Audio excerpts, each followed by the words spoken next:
Mrs. Kate at the Library of Whispers, and I wanted to take a second look at this lovely landscape magazine. So we were up to this section. I wanted to have a read of this article. It is Jane Austen's Countryside.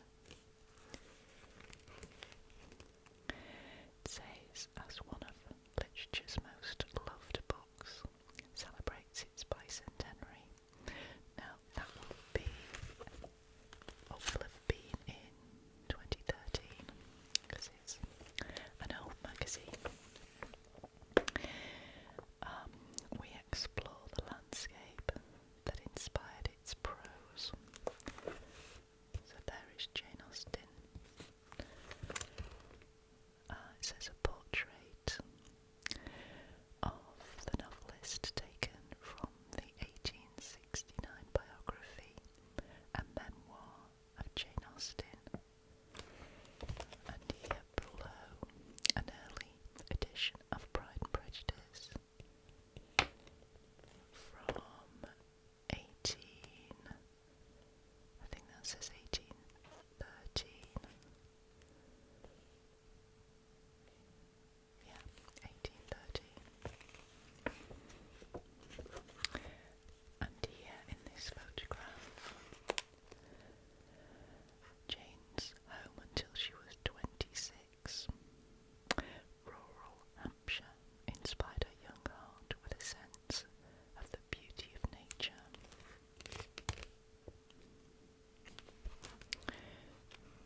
Let's have a look at this. 200 years ago, a romantic novel laden with social satire and wit was published anonymously. The book, Pride and Prejudice, was Jane Austen's second and arguably best work. Her writing gained royal approval from the Prince Regent, who praised the description of quintessential England and the foibles of courting, class and society. To mark this literary landmark, events are being staged across Britain, with the jewel in the celebratory crown bound to be the Jane Austen Festival in Bath across 9 days in September. Although the Regency Spa town was immortalised through Jane's work, particularly Northanger Abbey and Persuasion, this wasn't where she found her sole inspiration. As the daughter of a rural Hampshire clergyman, she wrote her books in the countryside. Her first draft of Pride and Prejudice, then called First Impressions, was written while she lived in her father's rectory in Steventon, near Basingstoke. It's clear that her rural surroundings were a major source of inspiration for Jane. In the 1869 biography, A Memoir of Jane Austen, be good to read that, I think. Her nephew, James Edward Austen Lee, describes how this part of Britain was the cradle of Jane's genius.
impressive Tudor house where Jane attended balls is open to visitors throughout the year.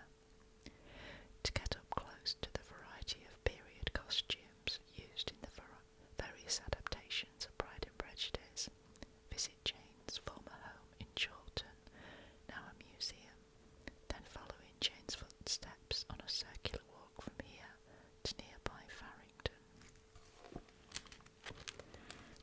Taking in the nearby market town of Austen, where Jane and her sister Cassandra would go shopping.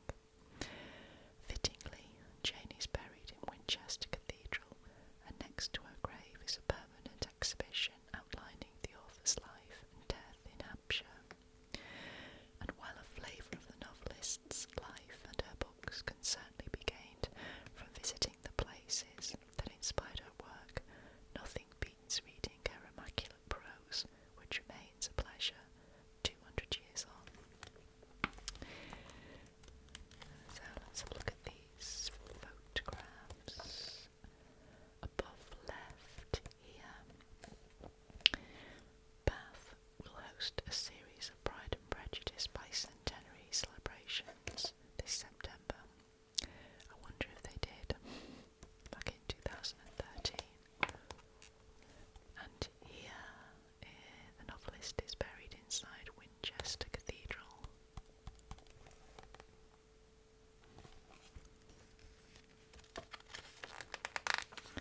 Let's have a look at these photographs. The other side.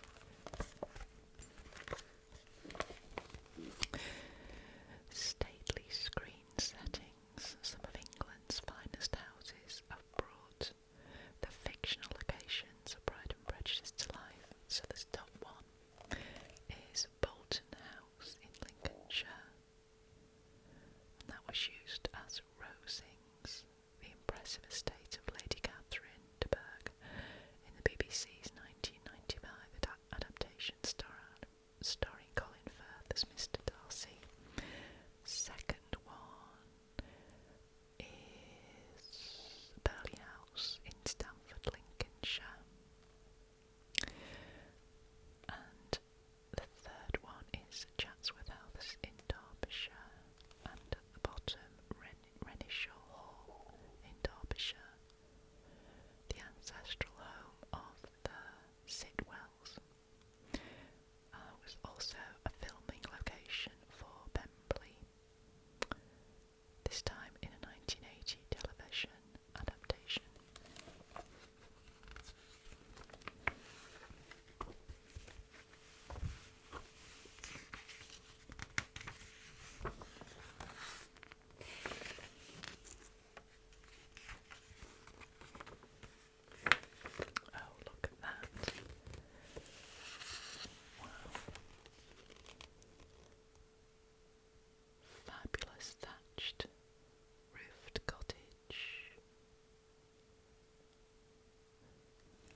I started school, I knew that I wanted to be a thatcher like them.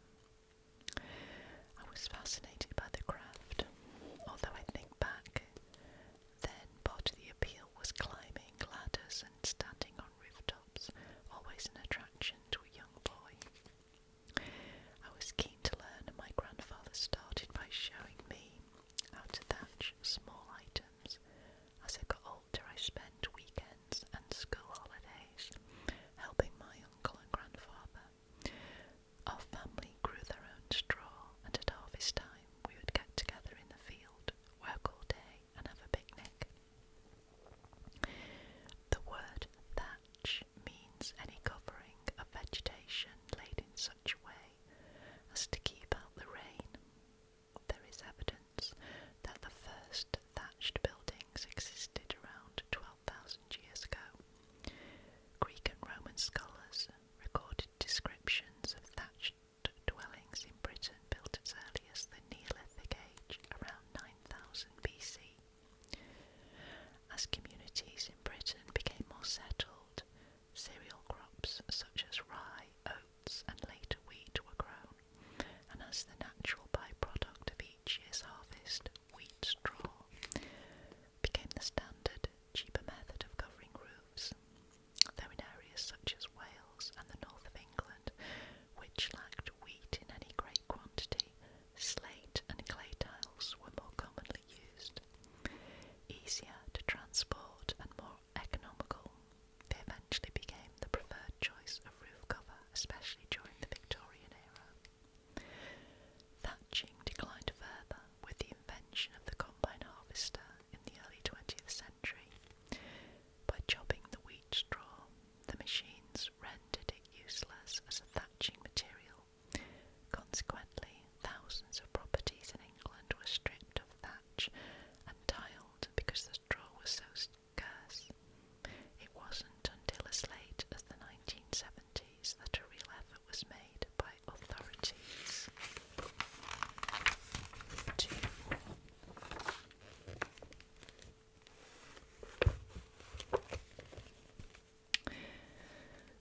conserve original thatched properties, making many of them listed buildings.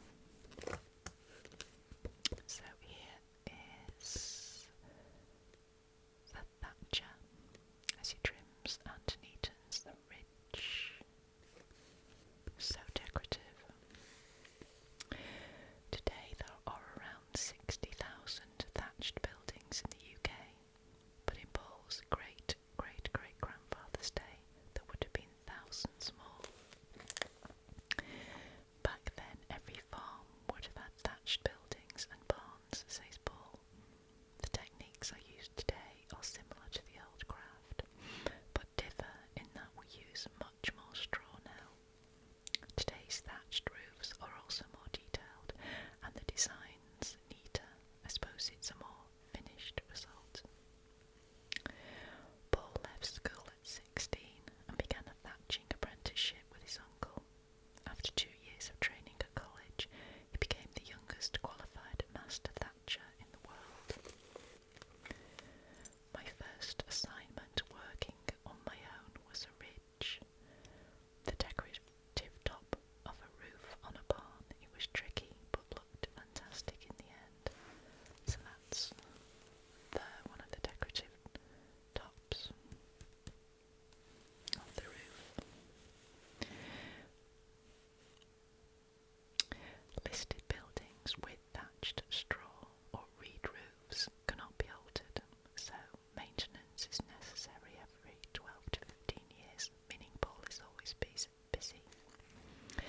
Today works 5 days a week, thatching houses, cottages, barns and smaller summer houses around the Essex countryside. An average-sized roof takes around 6 to 7 weeks to thatch. Thatching doesn't feel like work, says Paul. I come to work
stone ground wholemeal flour is still being made.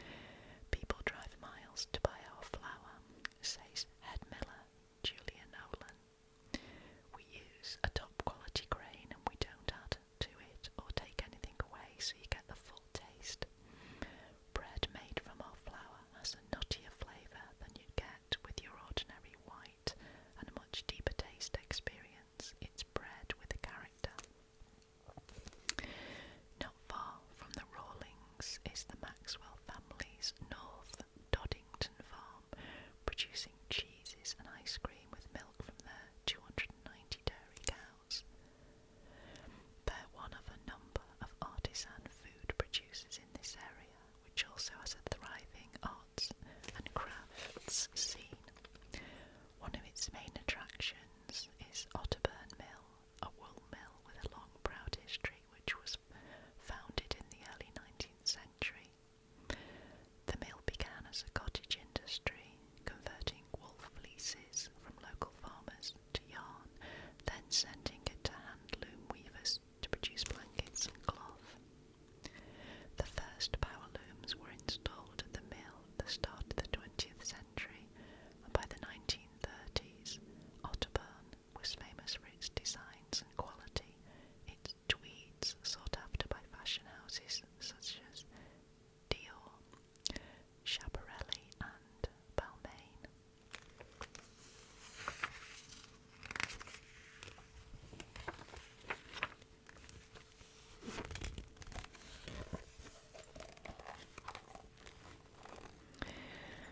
The mill is now owned by Ewan Pringle, once part of the famous Scottish woolen firm who developed it into a thriving retail business.